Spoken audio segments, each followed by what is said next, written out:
Et what's up les gens, j'espère que vous allez bien et aujourd'hui on se retrouve pour une nouvelle vidéo et pour bien sûr parler sport d'hiver et plus particulièrement ski alpin, puisque pour cette dernière vidéo du Cirque Blanc édition 2021-2022 nous allons nous intéresser à la saison de notre slalomeur star Clément Noël qui, une fois n'est pas coutume, nous a offert une saison entre réussite et déception pour ne pas dire plus. Ça avait magnifiquement bien commencé du côté de Val d'Isère, le premier slalom de la saison, du côté du critérium de la première neige devant un public français conquis et aux anges après la démonstration de Clément Noël sur cette phase de Bellevarde, 1 seconde et demie d'avance au cumulé des deux manches. On les suivi malheureusement une sortie de piste du côté de Madonna di Campiglio alors qu'il avait plus d'1 seconde 20 d'avance à quelques portes de l'arrivée, malheureusement à 2 piquets du terme de cette seconde manche. Vilaine faute d'intérieur qui paraît complètement surréaliste. S'en est suivi malheureusement des défaillances, des manques de résultats par la suite avant le retour inespéré au premier plan du côté des Jeux Olympiques, cette médaille d'or qu'il est allé chercher du côté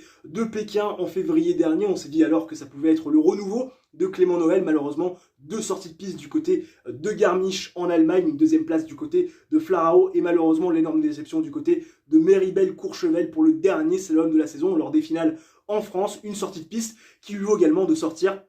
des 7 premiers du côté du classement de la WCSL, puisque désormais, pour l'année prochaine et les premiers slaloms, il n'aura pas un dossard entre 1 et 7, mais un dossard entre 8 et 15, indigne bien évidemment de son talent et forcément pas mal de suiveurs et pas mal de fans de sport de manière générale qui suivent de manière régulière le ski ne comprennent pas pourquoi Clément Noël est autant irrégulier, pourquoi Clément Noël a autant de mal finalement à réaliser une saison pleine, sachant qu'on entend sur tous les toits que Clément Noël est le meilleur slalomeur du monde et de manière intrinsèque, c'est la réalité et assez largement quand on voit les démonstrations qu'il est capable de faire du côté de Val d'Isère, même du côté de Madonna di Campiglio, avant cette sortie de piste et cette faute d'intérieur presque lunaire à 2 portes de l'arrivée, également sa maîtrise totale du côté des Jeux Olympiques, sa première manche très contrôlée avant de lâcher les chevaux dans la seconde. Clément Noël est clairement le meilleur slalomeur du monde, malheureusement, il est aussi quelque part le plus irrégulier. Alors pourquoi est-il aussi fort Clément Noël et pourquoi est-il aussi le plus irrégulier? Ça s'explique par une chose très simple, son style de ski, un style de ski qui lui permet aujourd'hui d'avoir grosso modo 1 seconde 20 d'avance de marge sur la concurrence quand ce dernier ne fait pas d'erreur. Quel est ce style de ski révolutionnaire? C'est un style de ski qui lui permet d'avoir justement les planches toujours dans la ligne de pente. Et d'ailleurs, ça avait été très bien expliqué par Jean-Pierre Vidal lorsqu'il avait analysé la victoire de Clément Noël du côté des Jeux Olympiques de Pékin en 2022, c'était en février dernier bien évidemment. Il nous expliquait qu'à l'époque, et ce n'est pas qu'à l'époque, puisqu'on voit encore ce style de ski, à l'époque, il y avait ce qu'on appelle le carving. Le carving, c'est quoi? C'est un petit serpentin autour des piquets qui permet de boucler en dessous de piquets, histoire d'être toujours finalement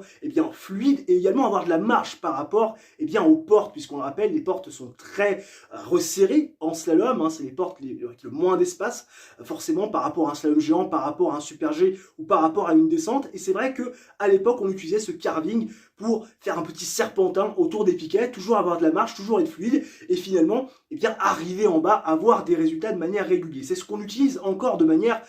assez régulière dans le ski que l'on connaît aujourd'hui, forcément en un peu moins prononcé parce que le style de ski a évolué, le matériel également, mais Clément Noël, c'est vrai qu'il nous propose un style de ski révolutionnaire dont lui seul a le secret et que lui seul sait faire fonctionner et fructifier au plus haut niveau malgré pas mal de déchets cette saison, puisqu'on rappelle sur 10 slaloms de Coupe du Monde, 5 sorties de piste. Et ce ski révolutionnaire de Clément Noël, c'est un ski qui est toujours en ligne de pente, un ski qui ne déroge jamais de cette ligne de pente, un ski en légère diagonale, tout simplement pour aller prendre les piquets, éviter de tourner et aller au plus court. Alors forcément, Clément Noël, comme il ne fait pas de virage et qu'il arrive toujours au plus court sur les piquets, finalement, ça lui permet d'avoir énormément de gains de temps par rapport à la concurrence qui vont faire un petit serpentin, un petit carving beaucoup moins prononcé qu'à l'époque de Jean-Pierre Vidal, qui avait été champion olympique, on s'en souvient, il y a 20 ans de ça, mais c'est également sa plus grande faiblesse à Clément Noël, ce style de ski révolutionnaire,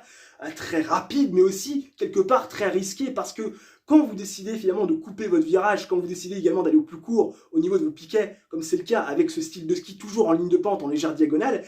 malheureusement, vous prenez aussi le risque de sortir de piste, d'avoir énormément de sorties de piste et donc énormément de déchets dans vos résultats, puisque vous pouvez,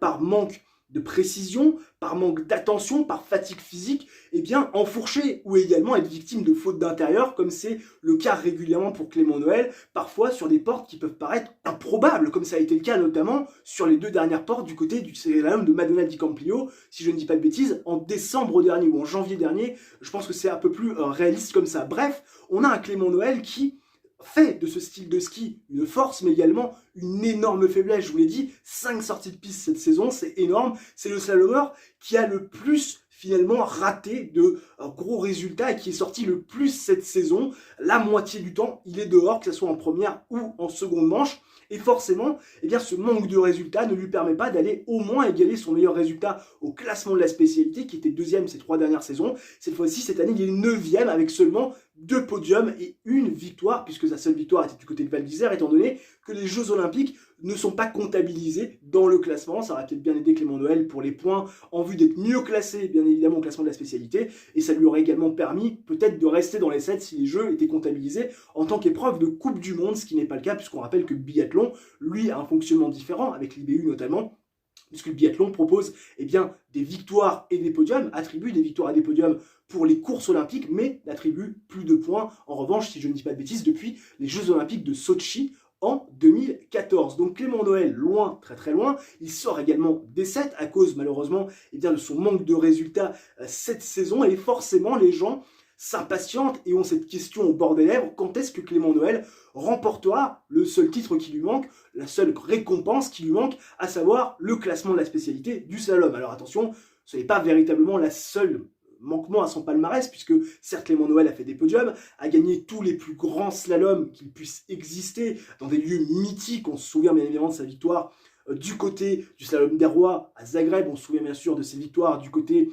donc de Chamonix 2 fois de suite, on se souvient également de ses victoires du côté de Val d'Isère cette année. Bref, il a toujours gagné des endroits très marquants. Donc Clément Noël, forcément on se pose cette question: quand pourra-t-il enfin aller chercher ce petit globe, même si il lui manque toujours ce titre de champion du monde? Peut-être qu'il pourra intervenir du côté justement de Méribel-Courchevel pour conjurer le sort de cette fin de saison et de ces finales un petit peu ratées en France, où il attendait forcément beaucoup de son ski et forcément des résultats face à ce public français. Alors forcément, on se pose la question de quand, et la réponse est: eh ben, ça paraît impossible à moyen terme. Pourquoi? Parce que Clément Noël, son style de ski, comme je vous l'ai dit, ne lui permet pas d'être régulier. On le rappelle, le slalom est la discipline la plus aléatoire du circuit, parce que les portes sont très rapprochées, il faut toujours être très précis, on prend très peu de marge, des fois il y a des coureurs qui ne contrôlent absolument pas, à la manière d'un Manuel Feller, à la manière également, on le rappelle, d'un Clément Noël, et puis d'autres qui sont peut-être capables de mieux scorer, mais qui malheureusement eh bien, ne vont pas forcément sur des podiums assez suffisamment. On pense notamment